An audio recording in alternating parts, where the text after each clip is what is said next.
Hello friends, so guys welcome to my YouTube channel VS medical classes. So friends, आज हम discuss करने वाले हैं ब्लैक फंगस के बारे में। सो गाइस, यहाँ पर मैं आपको बताना चाहता हूँ कि जो ब्लैक फंगस है वो आजकल बहुत ही ज़्यादा स्प्रेड हो रहा है। जैसे कि आप न्यूज़ में देख रहे होंगे कि किस तरीके से इसके आंकड़े बढ़ते जा रहे हैं। तो मैंने सोचा कि बेशक एक मेरा मेडिकल का चैनल है, तो क्यों ना मैं भी इस पर एक वीडियो बना देता हूँ कि मैं भी कुछ लोगों तक अपना मैसेज पहुँचा सकूँ और काफ़ी हद तक लोगों तक समझ पाएँ कि किस तरीके से डिसीज़ स्प्रेड होती है और क्या इसके सिम्टम्स और कैसे इसको रोका जा सकता है। सो गाइज, इस डिसीज़ के बारे में सबसे पहले मैं ये बताना चाहूँगा गाइज कि जो अपॉर्चुनिस्टिक इन्फेक्शन है, जो फंगल इन्फेक्शन है, ये एक प्रकार का अपॉर्चुनिस्टिक इन्फेक्शन है। और गाइज, ये ऐसा नहीं है कि ये जो इन्फेक्शन है नया आया है, ये इन्फेक्शन पहले भी था, लेकिन अब जो इसके केसेस हैं वो ज़्यादा देखे जा रहे हैं। अब इसके केसेस ज़्यादा क्यों देखे जा रहे हैं गाइज? ज़्यादा इसलिए देखे जा रहे हैं, जैसे कि मैंने भी बताया, ये एक अपॉर्चुनिस्टिक इन्फेक्शन है। अपॉर्चुनिस्टिक माने ये उन पेशेंट्स के अंदर होता है जिनकी इम्यूनिटी कॉम्प्रोमाइज्ड होती है, जिनकी इम्यूनिटी वीक होती है। ठीक, अब इम्यूनिटी किस किस की वीक होती है, सबसे पहले इसको समझते हैं गाइस। जैसे कि कोई पेशेंट है हमारा, जो ग्लूकोज मीन्स जो ग्लूकोज लेवल हाई है, मीन्स जो शुगर का पेशेंट है कोई हमारा, ठीक, डायबिटीज मेलाइटस का पेशेंट है। उन पेशेंट में क्या होता है कि जो शुगर का लेवल है वो ब्लड के अंदर हाई हो जाता है। तो डायबिटीज के पेशेंट की जो इम्यूनिटी है बहुत ही ज़्यादा वीक हो जाती है। ठीक, एक केस तो ये हुआ। दूसरा केस क्या है गाइस, जैसे कि अब हम देखते हैं कि कोविड से इसका रिलेशन क्या है। अब हमारा कोविड हुआ, किसी पेशेंट को कोविड हुआ, उसका जैसे ही ट्रीटमेंट चलता है, जो जैसे ही कोरोना वायरस है, जब किसी पेशेंट को होता है तो जो उसकी इम्यूनिटी है वो वीक हो जाती है। अब जब उसकी इम्यूनिटी वीक हो जाती है, जैसे कि मैंने स्टार्टिंग में ही बताया था कि जो हमारा फंगल इन्फेक्शन है उन पेशेंट में होता है जिनकी इम्यूनिटी वीक हो जाती है। तो कोविड के पेशेंट को जैसे ही मतलब वो इन्फ्लामेशन में आता है, उसको पूरी की पूरी डिसीज़ लगती है, तो उस पेशेंट की इम्यूनिटी वीक हो जाती है, तो वो पेशेंट बहुत ही ज़्यादा ससेप्टेबल हैं इस डिसीज़ के लिए। दूसरा आता है स्टेरॉइड। गाइज, स्टेरॉइड क्या होता है? एक प्रकार का इम्यूनोसप्रेसेंट होता है। ठीक, यहाँ पर मैं कहना चाहूँगा कि गाइज प्लीज़ इस पॉइंट को ध्यान से सुनिएगा, क्योंकि स्टेरॉइड क्या हो रहा है आजकल नॉर्मल भी यूज़ कर देते हैं कुछ डॉक्टर्स हैं। मैं कुछ डॉक्टर्स के बारे में कहना चाहता हूँ कि जो जनरल प्रैक्टिशनर हैं और वो मान लीजिए स्टेरॉइड दे रहे हैं, तो यहाँ पर गाइज आपकी एक रिस्पॉन्सिबिलिटी बनती है डॉक्टर से कंसल्ट करने की। सर प्लीज़ मुझे एक्सप्लेन कीजिए कि क्या मुझे एक्चुअल में इस स्टेरॉइड की आवश्यकता है, और आवश्यकता अगर है भी तो स्टेरॉइड आपको सिर्फ कुछ ही दिन के लिए यूज़ करना है। यहाँ पर कुछ दिन का मतलब कि 5 से सिर्फ 10 दिन के लिए ही, अगर बहुत ज़्यादा इमरजेंसी है तब ही स्टेरॉइड का यूज़ करना है। मीन्स स्टेरॉइड का मिसयूज़ नहीं करना है। जो पेशेंट स्टेरॉइड ज़्यादा लेते हैं, एक टाइम पर उसका साइड इफ़ेक्ट आता है और उस पेशेंट की इम्यूनिटी भी वीक हो जाती है। तो जो पेशेंट स्टेरॉइड लेते हैं और ज़्यादा स्टेरॉइड लेते हैं उनकी इम्यूनिटी भी वीक हो जाती है। तो अब इस पॉइंट को कनेक्ट करना चाहूँगा कोरोना वायरस से। तो जो कोविड के पेशेंट थे उनको ट्रीट किया गया, उनको कुछ हद तक स्टेरॉइड दिया गया। तो जब उनको स्टेरॉइड दिया गया और प्लस उनको ये वायरस भी है, तो क्या हुआ, उनकी जो इम्यूनिटी है वो वीक हो गई। अब जब उनकी इम्यूनिटी वीक हो चुकी है तो वो पेशेंट बहुत ही ज़्यादा ससेप्टेबल हैं ब्लैक फंगस के लिए। मीन्स उनको ब्लैक फंगस बहुत ज़्यादा हो सकता है। अब गाइस बात करूंगा इसके सिम्टम्स की। अब जो इसके सिम्टम्स हैं वो इसके टाइप्स पर डिपेंड करते हैं। जैसे कि सबसे पहला जो ब्लैक फंगस है गाइस, यहाँ पर बताना चाहूँगा ब्लैक फंगस का दूसरा नाम होता है म्यूकरमाइकोसिस। ये एक प्रकार के स्पोर्स होते हैं जो आपके एयर के अंदर भी जीवित रह सकते हैं, एयर के अंदर भी ये ट्रैवल कर सकते हैं। मीन्स इनका जो मोड ऑफ ट्रांसमिशन है वो एयर भी हो सकता है।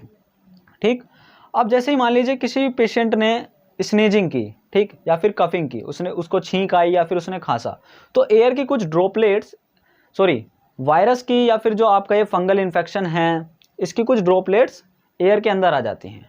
ठीक, और वहाँ पर मान लीजिए दूसरी तरफ कोई पर्सन खड़ा है, कोई नॉर्मल हेल्दी पर्सन खड़ा है, तो उसको भी ये इन्फेक्शन लग सकता है। तो इन्फेक्शन इस तरीके से स्प्रेड होता है। या फिर कोई इंडस्ट्रियल एरिया है जहाँ पर डस्टिंग वगैरह बहुत ज़्यादा है, तो उसके अंदर भी हमारा ये जो फंगस होता है बहुत ज़्यादा पाया जाता है। ओके फ्रेंड्स, तो अब हम बात करते हैं इसका। जैसे कि मैंने अभी कोविड से रिलेशन बता दिया आपको, इसके सिम्टम्स के बारे में बात करने वाले थे हम। इसके सिम्टम्स कुछ इस तरीके हैं, जैसे कि मान लीजिए सबसे फर्स्ट टाइप जो होता है म्यूकरमाइकोसिस का, फंगल इन्फेक्शन का, वो होता है गाइज रेनोसेरिब्रल। ठीक, जो आपका रेनोसेरिब्रल होता है उसमें क्या होता है, आपका नोज से कुछ प्रकार के सिक्रीशन आ सकते हैं, आपका वो ब्रेन तक पहुंच सकता है, आपकी आइज़ में इन्फ्लामेशन हो सकता है। ये कुछ उसके सिम्टम्स होते हैं। और गाइज इसी तरीके से एक होता है आपका लंग्स से भी ये स्प्रेड हो सकता है, मीन्स, ठीक है ना, वो होता है हमारा पल्मोनरी म्यूकरमाइकोसिस। पल्मोनरी म्यूकरमाइकोसिस में भी कुछ इस तरीके के सिम्टम आते हैं। मान लो चेस्ट पेन होने लगता है, ठीक है, और कुछ सिक्रीशन आने लगता है माउथ के थ्रू, और उसको बहुत ज़्यादा इरिटेटिंग फील होता है, वो ज़्यादा बोलने में प्रॉब्लम होगी, उसको खांसने में बहुत ज़्यादा दिक्कत आती है। ये कुछ इसके सिम्टम्स हो सकते हैं। और गाइस इसका एक टाइप और होता है गैस्ट्रोइंटेस्टाइनल म्यूकरमाइकोसिस। वो आपका इंजेक्शन के थ्रू फैलता है, जैसे कि कोई फूड लिया और उसके साथ ये जो फंगस है वो चला जाता है, तो वो भी हमारा स्टोमक के अंदर स्प्रेड होता है, काफ़ी अपना मल्टीप्लिकेशन करता है और काफ़ी बड़े लेवल पर वो स्प्रेड हो जाता है और पूरा का पूरा हमारा अंदर अल्सर वगैरह और पूरा का सिस्टम में भी वो जा सकता है। ठीक, तो इस तरीके से इसकी ये कुछ सिम्टम्स थे, इसके कुछ टाइप्स थे। ठीक, तो यहाँ पर हमने समझ लिया है कि इसका कोरोना से क्या रिलेशन है, इसके सिम्टम्स क्या हैं, इसके टाइप्स क्या हैं और इसका मोड ऑफ ट्रांसमिशन क्या है। अब हम बात करते हैं प्रिवेंशन की। ठीक, अब गाइज़ यहाँ पर थोड़ा सा स्टेरॉइड के पॉइंट को और टच करना चाहूँगा कि गाइज़ अगर कोई हेल्दी पर्सन है, अगर इस टाइम पर वो स्टेरॉइड लेने वाला है तो उसको पहले अपना ग्लूकोज लेवल चेक करा लेना चाहिए, जिसने आज तक नहीं चेक कराया है।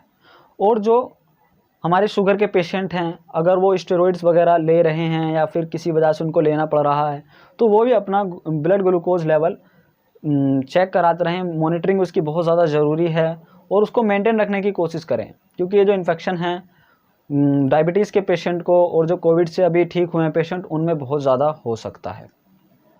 ठीक, और गाइज़ लास्ट में मैं यही बताना चाहूँगा कि प्लीज़ अपने आप को ज़्यादा से ज़्यादा सेफ़ रखने की कोशिश कीजिए, क्योंकि ये जो इन्फेक्शन है बहुत ही ज़्यादा सीवियर है।